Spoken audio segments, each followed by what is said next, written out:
Halo nakama animeku. Di video kali ini kami akan membahas tentang misi terakhir yang belum bisa diselesaikan oleh Roger.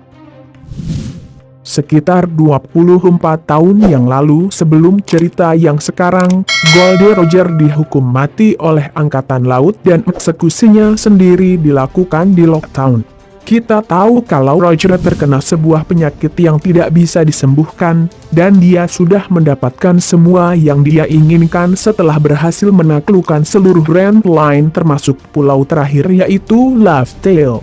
Sebelum hidupnya benar-benar berakhir, Roger membubarkan kru bajak lautnya karena dia merasa dia sudah melakukan semuanya.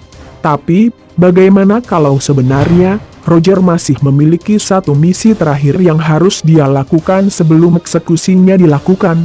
Berikut adalah beberapa penjelasan mengenai hal itu. Bajak laut Roger adalah satu-satunya bajak laut yang sukses mencapai Laughdale. Di pulau tersebut, mereka menemukan sebuah harta karun yang sudah berusia sekitar 800 tahun lebih yang diduga milik dari Joy Boy, dan dalam harta karun itu, ada banyak fakta mengejutkan. Contohnya adalah tentang rahasia abad kekosongan, senjata kuno, dan arti nama, Di. Dengan Roger yang sudah pergi ke sana, artinya dia tahu semua rahasia tentang dunia ini. Tapi, seperti yang diperlihatkan mereka tidak bisa berbuat apa-apa. Mereka cuma bisa tertawa, sambil juga mereka menyadari kalau mereka terlalu cepat untuk pergi ke sana. Jadi, bagaimana kalau salah satu misi dalam hidupnya yang belum selesai adalah menjadi pemandu dari bajak laut penerusnya yang akan pergi ke Pulau Laughdale, dan menyelesaikan apa yang sebelumnya tidak bisa mereka selesaikan? Ada kemungkinan, kalau para anggota kru utama dari bajak laut Roger sebenarnya sedang meneruskan misi terakhir Roger tersebut.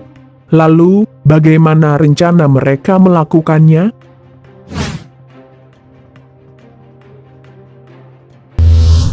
Sudah tidak bisa ditolak kalau sebagian besar orang pasti bakalan bertindak egois ketika mereka menemukan harta karun yang sebenarnya di Laughdale. Contohnya adalah Blackbird. Makanya, Whitebird mengatakan kalau dia bukanlah orang yang ditunggu Roger. Sudah tugas dari kru bajak laut Roger buat mencari orang yang tepat untuk misi ini, dan pada masa itu sepertinya memang belum ada orang yang sanggup melakukannya. Mereka butuh sesuatu yang akan memicu para generasi muda untuk mau menjadi penerus dari Roger dan mewujudkan apa yang sebenarnya ditulis dalam harta karun tersebut. Oleh karena itulah dia memutuskan untuk dieksekusi dengan ditonton oleh publik.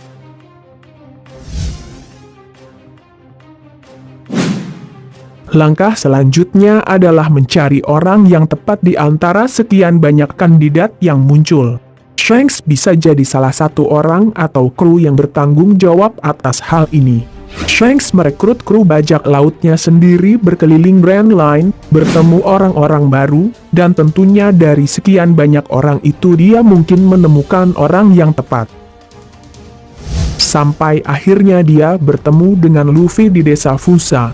Luffy memiliki keinginan yang kuat dan memiliki semangat yang kuat seperti Roger. Bukan hanya Shanks, kru Roger yang lain, contohnya Riley, bahkan melihat adanya kesamaan ekspresi dalam semangat yang diperlihatkan oleh Luffy dengan semangat Roger.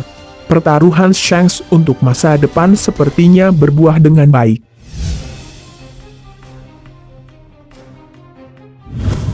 Dengan memberikan topi jerami miliknya, Shanks sepertinya bukan hanya memberikan tanda kalau dia memiliki kesamaan dengan Roger, tapi juga memberikan tanda buat semua kru Roger yang masih hidup kalau dia adalah orang yang tepat, yang selama ini dinantikan oleh sang mantan kapten.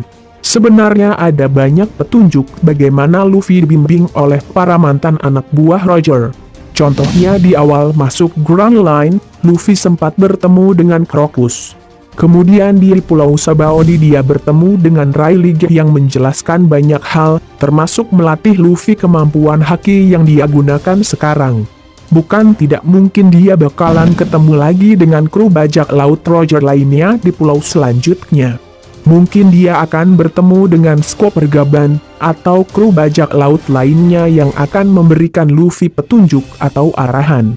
Bisa juga mengajari Luffy dan yang lainnya banyak hal.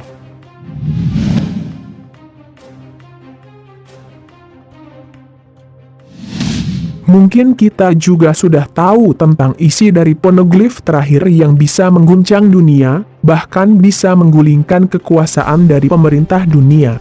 Poneglyph tersebut juga bisa menyebabkan perang besar antara mereka dan pihak pemerintah dunia, kaum naga langit, dan tentunya siapa lagi kalau bukan angkatan laut. Sang calon raja bajak laut ini nantinya akan menjadi pemimpin dari sebuah pasukan besar dan memandu pasukan ini dalam pertempuran terakhir melawan pemerintah dunia. Luffy sepertinya sudah ditakdirkan untuk hal ini, dan banyak fans juga yang sudah berspekulasi kalau dia bakalan jadi orang yang akan memimpin para pasukan ini. Nah, sekian teori One Piece dari kami. Jika kami ada salah kata atau pengucapan, kami mohon maaf sebesar-besarnya. Kami mohon komentarnya dari nakama yang menonton video ini. Sekian, dan terima kasih.